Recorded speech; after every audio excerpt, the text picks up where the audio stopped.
Most of what you've been told about reinventing yourself is the very thing keeping you stuck. The new morning routine, the rebrand, the 5 a.m. workouts, the vision board, the new chapter Instagram post, none of that is identity work. That's identity performance. And if you've been through a real disruption, you already know the difference because you've tried it and it didn't hold. If you've ever looked around your life after a breakup, a divorce, a career pivot, or just that quiet, unshakable feeling that something doesn't fit anymore, and thought, I don't even know who I am right now, you're not lost. You're in the middle of something most people never talk about, honestly: identity collapse. And what you do in this season determines whether you spend the next decade performing a new version of yourself or actually coming home to who you are. I'm Danielle. I work with women rebuilding their identity after major life disruptions. And in the next few minutes, I'm going to show you why reinvention fails, what's actually happening when your sense of self breaks down, and the 4-phase process I use with my clients to rebuild from the foundation up. I didn't come to this work theoretically. A few years ago, I had the version of a life I thought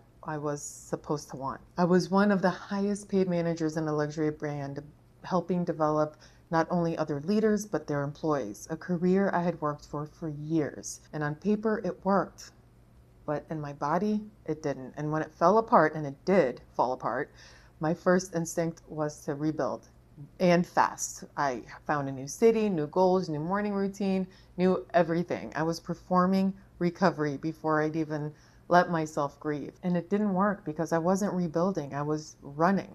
I was trying to outrun the discomfort of not knowing who I was without the old roles. And the turning point was when I realized that the move, that entire shift, simply led me to the exact same position, only in a different location. I was back at managing and dreading every morning, only to try to prove my worth through my achievements. And that's when I understood I didn't need a new identity. I needed to stop performing the old one long enough to find out what was actually underneath all of it. And everything I'm about to share with you came from that. Here's the thing nobody in the personal development space wants to say out loud: the reinvention culture is often just avoidance with better marketing. When you go through a major disruption, your nervous system is desperate for solid ground. So your brain does what brains do. It grabs the fastest available story to make the chaos make sense. I'm a new person now. I'm leveling up. I'm in my villain era. I'm becoming her. That story feels powerful. It also keeps you in motion so you don't have to feel anything. Real identity work doesn't feel like a glow up. It feels like a slow undoing. It's quieter, it's less postable, and that's why most people skip it because, let's be honest, the algorithm rewards the rebrand, not the reckoning. Here's a principle I want you to remember: you can't rebuild an identity you haven't fully grieved. Most reinvention is a renovation on a foundation that's still cracked. You can paint the walls a new color, you can change the furniture, but if you haven't dealt with what broke, that same pattern will show up in the new life, just in maybe better lighting. So if reinvention isn't the answer, we need to back up and ask more basic questions. What is identity, actually? And most people think identity is who you are, and it's not. Identity is a story your nervous system tells to keep you safe in the world you grew up in. It's built from the roles that earned you love, the behaviors that kept you accepted, the image that protected you from rejection, your values, your preferences, even your personality. Most of it wasn't chosen. It was absorbed from your family system, your culture, your early relationships, your wounds. And that's not a flaw. That's how humans work. We become who we need to be in order to belong. But here's where it gets interesting. When life works, that identity goes unexamined. You don't question the script when the script is getting you what you want. The crisis, the breakup, the divorce, the career collapse, the inner something is off, is the moment the script stops working. And suddenly you see it for what it is: a costume you've been wearing so long you forgot it wasn't your skin. And that moment is not a breakdown. It's the first honest moment you've had in years. What I just described, that moment the script stops working, psychologists call identity collapse. But I want to be honest about something most coaches don't talk about. Identity collapse isn't the hard part. Staying in it long enough to actually rebuild, that's the tough spots, because there are 3 traps that grab almost everyone in the season. If you're stuck right now, one of these is probably why. So let's review them. Trap 1 is the premature reinvention. You rush to fill the void, the new relationship, the new job, new city, new aesthetics, anything not to sit in the not knowing. And the problem here is you're building from panic, not clarity. And whatever you build here will need to be rebuilt again later. Trap number 2, identity nostalgia. You try to claw your way back to who you used to be. You miss the old certainty so much you'd just rather the old pain than the new uncertainty. And this looks like trying to get back to a previous version of yourself instead of forward to a truer one. Trap number 3, endless processing. You stay in the analysis. You read the books, do therapy, you study the frameworks, and yes, including this video, but never actually move. Understanding becomes a substitute for transformation.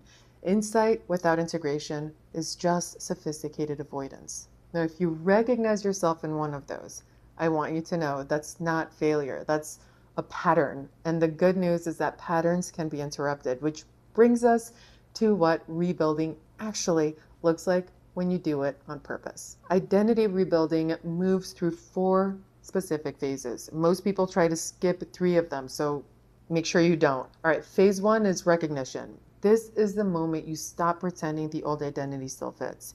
You stop trying to make it work. You stop performing the versions of yourself that used to get applause. Recognition isn't dramatic. It's usually quiet. A morning where you can't get up, a conversation where you hear yourself lying, a photo where you don't even recognize your own eyes anymore. In that house metaphor, this is when you finally admit the cracks aren't cosmetic. Phase 2 is release. This is grief, and it's the part everyone wants to skip. You're not just letting go of a relationship or a job or a city, you're letting go of who you were in those things, whether it be the achiever, the good partner, the strong one, the one who had it all together. You have to grieve the old self the same way you'd grieve a person, because in a real sense, she's kind of gone. So back to that house metaphor.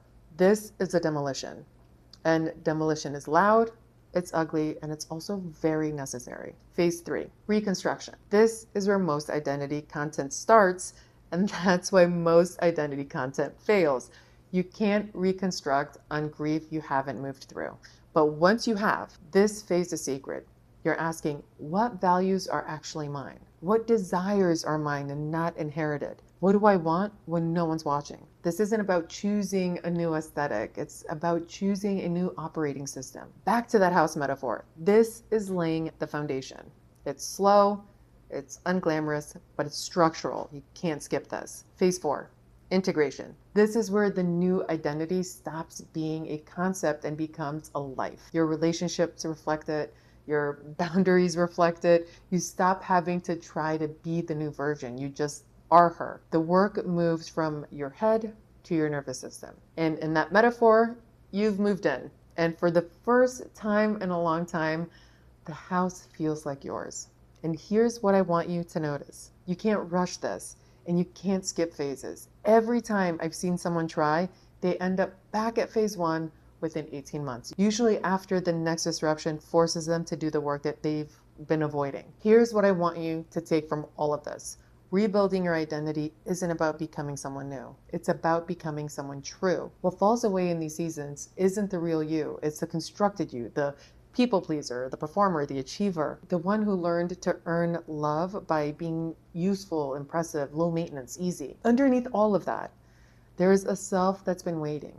She's not new, she's not improved, she's not optimized, she's just real, and she's been there this whole time. The work isn't invention, it's excavation. And from that place, from the version of you that doesn't have to perform to belong, everything you build next will hold. Because for the first time, it's built on something true. Okay, before you go, one question, and not the one you'd expect, not what do you want to become? That question keeps you in the future. The real question is this: what part of your old identity are you still performing, even though it stopped being true a long time ago? And if something came up for you, drop it in the comments, because someone else reading is going to recognize themselves in your answer, and that's how this work spreads. If you're in the middle of an identity collapse right now and you want to understand what phase you're in and what's actually happening, my next video breaks down how to recognize an identity awakening, the signs most people miss because they look like falling apart.